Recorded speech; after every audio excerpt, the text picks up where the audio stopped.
저는 지난 국정감사 때 이명박 정부의 해외 자원 외교, 해외 자원 개발이 우리 국민의 혈세를 탕진한 엄청난 참사이다, 실패한 사업이다라고 국정감사에서 지적한 바가 있었고요.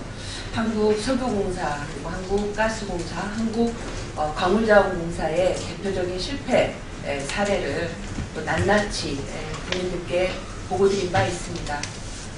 특히 그 중에서 그 한국석유공사의 하베스트 날 매각 관련해서는 매우 많은 의혹이 문제 제기가 됐었고, 관련해서 2차로 기자회견을 통해서 말씀을 드린 바가 있습니다. 근데 당시는 한국석유공사가 하베스트 날을 매각한 실버레인지와의 계약서를 공개하지 않은 상태였기 때문에 부분적으로 좀 정확하게 완결판은 아니었던 것 같습니다. 그래서 오늘은 이명박 정부 해외 자원 외교 그리고 해외 자원 개발의 실패 사례 중에 최악의 실패 사례로 정말 통탄하지 아니할 수 없는 하베스트 날 매각의 최종판을 국민들께 보고드리겠습니다. 이 내용은 지난 11월 13일 날 하베스트 날을 매각한 한국석유공사와 이를 인수한 실버레인지와의 최종 계약이 종료된 날입니다. 그 이후 저희가 바로 다음 날 계약서를 석유공사로부터 제출받았고요. 이 자료를 여기 참석하신 분들과 함께 분석하고 종합하고 해서 최종판을 국민들께 보고드리겠습니다. 결론적으로 말씀을 드리면 한국석유공사는 하베스트 날을 실버레인지사의 인수 매각하는 과정에서 마이너스 240억 원에 매각한 것이 확인이 되었습니다. 그동안 투자했던 비용을 손실을 해본다면 이 부실기업 처리를 위해서 무려 2조 8천억 원의 국민의 소중한 혈세가 날려졌습니다. 참으로 통탄하지 않을 수 없습니다. 기자회견을 통해서 이 세부적인 내용을 국민들께 보고드리겠습니다. 오늘 참석하신 분들을 먼저 소개해 드리겠습니다. 저희가 이 해외 자원, 이명박 정부 해외 자원 외교의 참사, 실패와 관련해서는 한국석유공사 전현직 사장, 한국광물자원공사 전현직 사장, 한국가스공사 전현직 사장을 검찰에 고발, 수사 촉구를 하고 있습니다. 민생위원회에서 그 역할을 맡아서 추진하고 있는데요. 오늘은 민변 민생경제위원회의 조일령 변호사님께서 함께 하셨습니다. 그리고 저희와 함께 이 엄청난 그 대참극의 실체를 연일 함께 분석을 하고 있습니다. 우리 전문 회계사인 김경률 회계사 참석하셨습니다. 또 우리 사회 이런 그 부정한 해외 자원외교의 참사를 국민들과 함께 진실규명하기 위해서 함께 하고 있습니다. 참여연대의 안진걸 사무처장님 함께 하셨습니다. 정의당은 우리가 이 MB 자원외교의 참사를 바로잡고 규명하고 책임을 규명하기 위해서 정의당의 특별 타스크포스를 꾸려서 활동을 하고 있습니다. 책임을 맡고 있는 정의당 기획홍보실의 최현 국장 참석하셨습니다. 자, 그러면 제가 기자회견문을 낭독에 앞서서 이게 다소 주제가 어려울 수 있습니다. 수치도 많고요.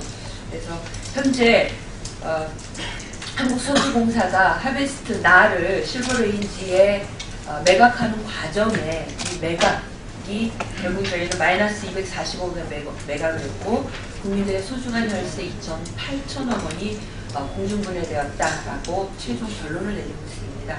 이 결론이 이루어지기까지 어떠한 내용이 구체적으로 전개가 되었는지에 대해서 전문 회계사인 김경률 회계사로부터 설명을 듣는 시간을 갖겠습니다. 안녕하십니까. 참여연대 김경유 회계사입니다. 그동안 이제 날 매각 거래에 대해서 여러 의원실에서도 자료들이 나온 걸로 알고 있는데 조금 정확한 성격으로 그리고 이제 저희가 판단한 어떤 거래의 성격을 총괄적으로 한번 말씀드려보겠습니다. 중복되지만 이제 이렇게 거래의 성격을 먼저 확정짓는 것이 필요할 텐데요. 먼저 외관은 맞습니다. 주식 거래가 맞습니다. 그런데 이 외관상의 주식 거래를 띈 이유는 제가 봤을 때는 손실 실현에 따른 법인세 절감 목적입니다. 그동안 이제 그 하베스트 내지는 대한석유공사 내부에 이렇게 잠재되어 있던 손실을 실현시킴으로써 법인세 절감 목적을 실현하기 위해서 주식 거래를 띈 거고요. 이렇게 한번 봐주시기 바랍니다. 일반적인 주식 거래와 지금 상당히 틀린데요. 먼저 실버레인지 측 요구에 의해서 채권 채무가 모두 사라졌습니다. 특히 나알이 가지고 있던 채무 1조 7천억, 역으로 하베스트가 가지고 있던 채권 1조 7천억을 단 1분에 매각합니다. 그 과정에서 물론 손실 1조 7천억이 실현됐고요. 자, 먼저 그 회사 나알의 채권 채무가 없어졌고, 그 다음에 운전자본은 정산을 하기로 합니다. 재고자산 운전자본은. 그럼 보십시오. 채권 채무 운전자본이 없어지면 뭐만 남게 되냐면 나알이라는 회사에는 유형자산만 남게 됩니다. 그리고 이러한 이 매각 과정에서는 우리가 그 매수 과정에서도 봤습니다만 그 메릴 린치에 의한 실사보고서를 작성했다고 하는데 이런 매각 매수 과정에서는 매도자 측에서도 실사보고서를 작성합니다. 즉 석유공사의 의뢰에 의해서 실사보고서를 작성했는데 거기에서도 순실현 가치가 약 마이너스 2천억 가량이 나왔습니다. 이 말은 이제 남은 것은 유형자산밖에 없는데 이 유형자산 가지고 사업을 해서는 안 된다는 얘기입니다. 그러면 유형자산을 가지고 사업을 해서는 안 된다는 결론이 나왔다면 뭐밖에 없겠습니까? 유형자산을 팔아야 된다는 결론밖에 안 됩니다. 그리고 그 유형자산을 산 곳이 이제 외관은 주식거래이지만 유형자산을 산 곳이 어디냐면 실버레인지라는 회사인데, 이것은 이제 우리 의원님께서도 밝혀주시겠지만 그 부동산 개발회사, 좀 쉽게 말하면 부동산 투기회사입니다. 즉 이 거래는 지금 이 거래의 성격은 주식거래의 외관을 띠고 있지만 부동산 매매 거래에 다름 아니다라는 것입니다. 그래서 이제 저희들이 이제 그런 식으로 결론을 지었고요. 그 다음에 이제 저희가 그 7월 달에 이사의 보고사항을 보면 이거는 나알의 주식을 280억 원을 주고 판다. 그러니까 돈을 받고 파는 게 아니라 280억을 주고 판다라고 나오거든요. 근데 이제 최근에 나온 자료를 보면 350억을 역으로 받을 수 있다 이렇게 되어 있는데 630억을 그러니까 그 과정에서 한 4개월여 기간 동안 600억을 더 많이 받을 수 있다는 건데, 지금 현재 이 석유공사에서 600억을 더 받을 수 있는 이유는 재고자산이 늘었다는 이유입니다. 그런데 이 법인이라는 속성상 재고자산이 늘면 매입 채무가 늘든지 아니면 투입금액이 늘든지 이게 이렇게 서로 오고 가고 내려가는 거라 이럴 수가 없는 거거든요. 그래서 저희는 그 과정이 상당히 의혹스럽습니다. 조금 제가 단정적으로 말씀드리건대는 지금 이제 모든 언론이라든가 국민들의 관심이 그 나알에 쏠리고 있는 상황에서 돈을 280억을 주고 팔았다는 것에 대해서 맹비난이 쏟아질 것을 우려해 약간의 손장난을 친 것이 아닌가 그런 생각이 들고요. 지금까지 이제 여러 차례 저희가 그 석유공사 측에 해명을 요구했는데 아직까지 못하고 있는 상황입니다. 그래서 제 생각에는 이건 거래의 속성상, 회계의 속성상, 돈의 흐름상 280억을 주고 팔아야 됐던 거래가 4개월 만에 350억을 받을 수 있는 거래로 절대 바뀔 수는 없는 거라고 저는 판단하고 있습니다. 네, 이상입니다. 이해가 되셨는지요? 네, 복잡합니다만 쉽게 말해서 석유공사는 지금까지 순현금으로 한 380억 정도를 국내로 유입할 수 있었다라고 얘기를 하고 있습니다. 물론 그 전에 투자했던 돈 손실을 빼고 얘기하는 건데요. 하지만 저희가 다시 판단해 봤을 때는 그게 아니라 오히려 250억 마이너스였다 하는 얘기를 좀 설명을 해주셨습니다. 이 민변에서는 한국석유공사 전현지사장 검찰고발 조치를 해두었습니다. 이제 명명백백 계약서에 근거해서 석유공사가 그리고 이명박 정부가 추진해왔던 이 하베스트 나알의 실체가 이제 정확하게 완전한 결론으로 지금 드러나 있습니다. 이걸 통해서 우리가 민변에서는 어떻게 대응을 할지 민변 민생경제위원회에 조영 변호사님 말씀을 듣겠습니다.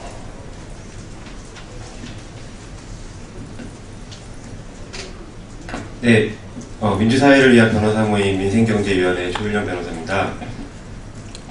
민변에서는 지난 11월 4일 여기 정의당 참여연대와 함께 석유공사, 가스공사, 건물공사 세 곳의 사장 등 임원진에 대해서 배임죄 및 직무유기죄 혐의로 검찰에 고발을 한 바 있습니다. 특히 석유공사의 경우에는 하베스트 정유군인 나를 인수할 당시에 경제성 평가를 부실하게 하여 자산가치를 지나치게 과다평가한 결과 실제보다 높은 금액으로 인수한 점을 배임죄에서의 임무위배가 되는 중요한 근거로서 지적한 바 있습니다. 그런데 오늘 매각과 관련하여 또 나타난 사실은 석유공사 임원진들의 임무위배 사실과 그로 인해서 석유공사에 손해를 끼친 사실을 보다 구체적으로 뒷받침하는 사실이 또 한 번 드러났습니다.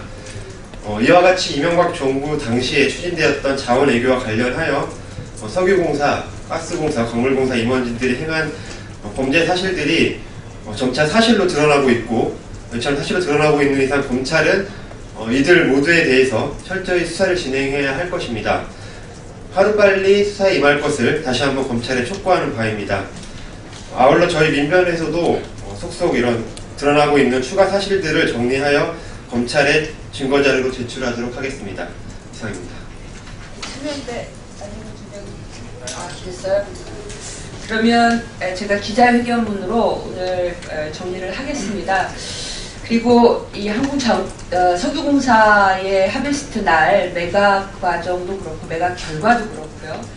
이명박 정부 자원외교가 실패한 사업이고 또 국민들에게는 엄청난 혈세를 탕진시키는 참사임에도 불구하고 이 세부적인 내용을 정말 낱낱이 정확하게 분석하고 그리고 그걸 종합해서 국민들에게 보고드리는 일이 매우 어려운 과정을 거칠 수밖에 없었습니다. 그래서 이후에 저희는 우리 여기 계신 기자님들과 기자 간담회를 통해서 좀 더 구체적으로 이 과정, 진행 과정을 좀 구체적으로 설명드릴 수 있는 그런 시간을 좀 갖도록 하겠습니다. 이게 짧은 시간 안에 기자회견문을 통해서만 또 발표드리기에는 제한된 내용이 있어서 이후에 그런 시간을 한번 갖겠다는 말씀을 드리면서 기자회견문을 발표하도록 하겠습니다. 안녕하십니까. 정의당 김재남입니다. 존경하는 국민 여러분, 단군 이래 최고의 국부유출이라고 알려진 이명박 정부 자원외교 관련 또 하나의 충격적인 사실이 오늘 드러났습니다. 먼저 석유공사가 지금까지 2조 원을 넘게 투자한 하베스트 날의 매각 대금은 마이너스 240억 원임이 밝혀졌습니다. 석유공사가 제출한 날 매매 계약서를 분석한 결과 석유공사가 가지고 있는 날의 주식과 채권에 대한 매각 대금은 사실상 10억 원에 불과했습니다. 이 중 석유공사가 날에 대한 1조 8천억 원의 채권은 고작 1달러에 매각된 기막힌 사실도 확인했습니다. 더 나아가 석유공사는 날 매각 합의금 명목으로 250억 원을 지불하며 사실상 매각 대금은 주식 채권 매각금 10억 원을 공제한 마이너스 240억 원 가량임이 확인되었습니다. 석유공사는 지난 14일 매매 계약을 종결하였으며 매매 계약에 따른 순현금 유입액은 350억 원 가량이라고 주장하고 있습니다만 이는 재고 평가 및 계약상 의무에 따른 각종 비용을 계산하여 나온 금액이지만 원유 및 석유 등 재고를 600억 원가량 과도하게 부풀려 계산한 것으로서 실제 순현금 흐름은 마이너스 280억 원임으로 추정이 됩니다. 석유공사는 매수자인 실버레이 지사가 미국계 상업은행이라고 지금까지 주장하고 있습니다. 그러나 실제 실버레이 지사는 부동산 투기업체인 것이 확인되었습니다. 석유공사가 제출한 자료에 따르더라도 실버레이지는 리먼브러더스에서 부동산 유동화 업무를 맡았던 임원들이 주축이 돼서 만든 실버피크 부동산 투자회사가 설립한 페이퍼 컴퍼니입니다. 작년 10월부터 석유공사가 날 매각을 추진하면서 13개 업체로부터 매각 제안서를 제출받았습니다만 250억 원의 가량을 웃돈을 받고서도 나를 인수하려는 건전한 기업은 없었습니다. 결국 석유공사는 사회적 책임까지 망각한 채 사업 실패의 책임을 조용하게 무마하려고 250억 원이라는 웃돈을 얹어주고 부동산 투기회사인 실버레인지에 팔아넘기는 부끄러운 일조차 감행한 것입니다. 이로써 우리 국민은 날 매각에 따른 2조 7천억 원 혈세 탕진뿐만 아니라 나를 인수한 부동산 투기회사가 단행할 수 있는 자산 유동화 및 현지에서의 구조조정에 따른 혼란을 지켜봐야 되는 그런 우려까지 나오고 있습니다. 그동안 석유공사는 막대한 혈세를 탕진하고도 반성과 진실 공개보다는 사실 왜곡과 혼란을 계속 부추기고 있습니다. 석유공사 경영진은 국정감사에서 명백한 위증을 했습니다. 이미 여러 의원들이 날 매각 관련한 계약서 일체 자료를 요청하였지만 석유공사는 매매 계약서상 비밀 준수 조항 의무라서 제출할 수 없다고 하였습니다. 그러나 이 거부 사실을 저희가 다시 확인해 보았을 때 제출된 계약서를 확인한 바에 따르면 비밀 준수는 국정감사와 같이 당사자 국가의 법령에 따른 의무로 공개할 시 면책되는 내용이었음이 확인되었습니다. 석유공사 경영진은 당장 국정감사라고 하는 소나기를 피하려고 했던 것이 드러난 것이죠. 명백한 국정감사 자료 제출 거부임이 분명합니다. 국회는 마땅히 석유공사 경영진에게 국회증언감정법에 따른 위증죄의 책임을 물을 것임을 밝혔습니다. 석유공사와 정부는 날 매각으로 인한 막대한 손실이 마치 정제마진의 하락 때문이며 북미 동부 지역의 여타 정유공장들도 매각 및 폐쇄가 진행되고 있기 때문에 자기 책임이 아니라라고 변명으로 일관하고 있습니다. 이런 시장급변을 들먹이며 책임 회피를 해야 할 일이 아님을 분명히 밝혀줍니다. 이러한 이유는 날이 매입 직전에 2009년 6월에도 이미 정제마진 하락이 예상되었고 당시 날의 가치는 2,200억 원가량 감액 상가 처리된 바 있습니다. 정부와 석유공사는 당시 이런 상황을 알면서도 막대한 국민 혈세를 투입하는 묻지마 투자를 감행한 것입니다. 이제 와서 또다시 정제마진 하락을 들먹이는 석유공사의 태도는 도무지 인정할 수도 납득할 수도 없습니다. 도저히 용납할 수 없는 일입니다. 존경하는 국민 여러분, 날 매각으로 인한 혈세 탕진 사태, 이 한 건만으로 이명박 정부 자원 외교 청문회는 국정조사는 불가피합니다. 정부는 알 수 없는 미래의 해외 자원 개발 투자 자금 100% 회수할 수 있다고 하고 있습니다. 단연코 말씀드립니다. 100% 불가능한 시나리오입니다. 날은 이명박 정부 해외 자원 실패 중에 최악의 사례입니다. 날 매각과 같은 손실 현실화가 앞으로 계속될 것으로 보입니다. 정권에 의한 혈세 탕진을 예방하고 권력형 비리를 차단하기 위해서 이명박 정부 자원외교 국정조사 반드시 진행해야 됩니다. MB 제1호 자원외교 사업이었던 석유공사의 이라크 크루드 유전 사업 시작 후 6년이 지났습니다. 1천억 원에 이르는 1조 원에 이르는 혈세를 투자했는데 지금까지 아무런 성과가 없었습니다. 뿐만 아니라 서명 보너스 그리고 잘못된 계약을 수정하기 위해서 두 차례에 걸친 서명에 대한 대가로 치러진 비용에서 모두 5천억 원에 이르는 또 투자 5천억 원에 이르는 혈세가 탕진된 것 또한 제가 확인을 해서 국민들께 알려드리고 있습니다. 아직도 규명해야 할 사업이 많습니다. 정부 권력으로부터 독립돼서 객관적인 진실 규명이 반드시 필요합니다. 이를 위해서 국회는 하루속히 지체 없이 국정조사를 실시해야 합니다. 여야는 당군 이래 최고의 국부 유출 그리고 정말 최고의 국민들을 대상으로 한 혈세 탕진 사기극이라 할 수 있는 이명박 정부 자원외교에 대한 국정조사 실시를 정치적 거래 산물이 아니라 국민들을 위해서 다시는 이런 일이 일어나지 않도록 즉각 이명박 정부 자원외교 실패에 대한 국정조사를 실시할 것을 다시 한번 촉구합니다.